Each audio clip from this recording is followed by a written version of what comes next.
Bonjour, aujourd'hui on plonge dans l'avant-propos d'un guide, un livre intitulé Le Grand Oral, exemple rédigé en SES.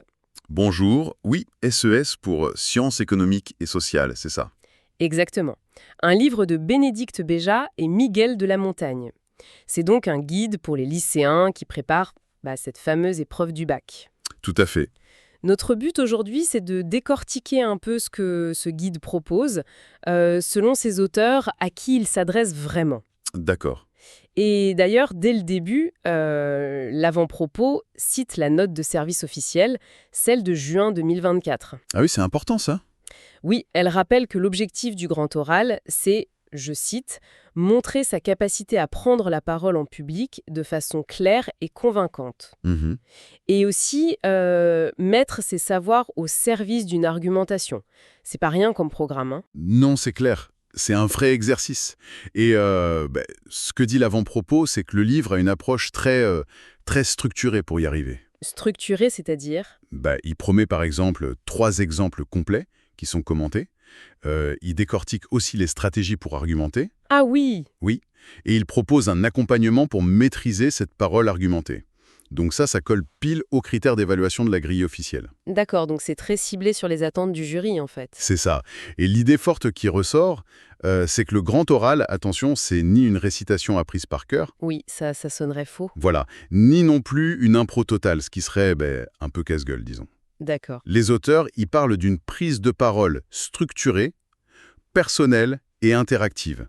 C'est ce trio qui est intéressant. Structurée, personnelle, interactive. D'accord. Alors, si on prend le côté structuré, concrètement, l'élève y trouve quoi dans ce livre pour bâtir ça? Alors, le texte liste plusieurs choses. Déjà, de l'aide pour choisir une bonne question, une question pertinente qui soit liée au programme de SES. Ce qui n'est pas toujours évident. Non, c'est vrai. Ensuite, des méthodes pour construire un raisonnement solide. On parle même de thèse, antithèse, ce genre de démarche. D'accord, une structure argumentative classique en somme. Oui, mais appliquée à l'oral. Et aussi des outils pour organiser ses idées, et même, chose importante, pour anticiper les questions du jury. Ah, ça c'est clé. Anticiper. Exactement. Le livre fournit d'ailleurs des modèles de questions et des réponses argumentées, expliquées, pour montrer comment faire, quoi. C'est intéressant cette insistance en structure, l'argumentation. On sent bien que le but, c'est pas juste de réciter son cours. Ah non, pas du tout. C'est plus de lier ses connaissances à une vraie réflexion sur le monde réel, comme ils disent. Tout à fait. C'est vraiment l'idée de mobiliser ce qu'on a appris pour réfléchir, pour argumenter sur des sujets actuels. Transformer le savoir en compétence orale, en quelque sorte. C'est exactement ça. Et d'ailleurs, point intéressant, le livre ne s'adresse pas que aux élèves. Ah bon? Non, il rappelle que le jury, c'est 2 profs de spécialités différentes, souvent. Oui. Donc, ils évaluent autant les connaissances que la qualité de l'expression, la clarté, etc. Du coup, le guide se présente aussi comme un outil pour les enseignants. Pour tous les enseignants qui accompagnent les élèves, même ceux qui n'enseignent pas l'aspect de l'élève. Voilà, que ce soit le prof de spé ou l'autre membre du jury, ça peut les aider à mieux cerner l'épreuve et à guider les élèves. D'accord. Et j'ai vu aussi qu'il y avait une mention spéciale pour les élèves qui ont des aménagements, c'est ça? Oui, oui, c'est précisé.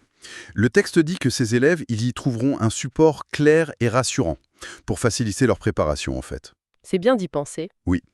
L'objectif global qui est affiché, c'est vraiment de fournir un outil méthodique, progressif et rigoureux, toujours en lien avec la note de service de 2024.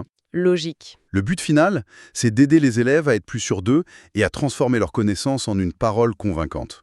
C'est moins l'accumulation qui compte que la mobilisation efficace à l'oral. Bon, alors si on résume un peu tout ça, cet avant-propos, il présente le livre comme une ressource assez complète, très structurée. Oui, Bien calé sur les exigences officielles du grand oral. L'idée, c'est vraiment de donner aux élèves, et aussi à leurs profs, les clés pour réussir cette épreuve d'argumentation orale. c'est l'essentiel, oui. L'accent est vraiment mis sur la méthode, sur la structure de l'argumentation et sur l'interaction avec le jury, plus que sur la simple restitution de connaissances. D'accord. C'est une approche qui valorise la compétence de communication, finalement. Tout à fait.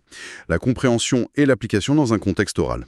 Et pour finir, peut-être une question un peu plus large, au-delà de cet examen du grand oral, quelle place on donne aujourd'hui, dans la vie de tous les jours, dans la vie pro, à cette capacité à structurer sa pensée, à la défendre clairement, à convaincre?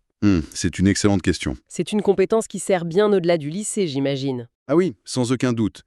Savoir argumenter, savoir s'exprimer de manière structurée et convaincante, c'est fondamental, je crois, dans beaucoup de domaines. Voilà qui laisse matière à réflexion. Merci beaucoup. Merci à vous.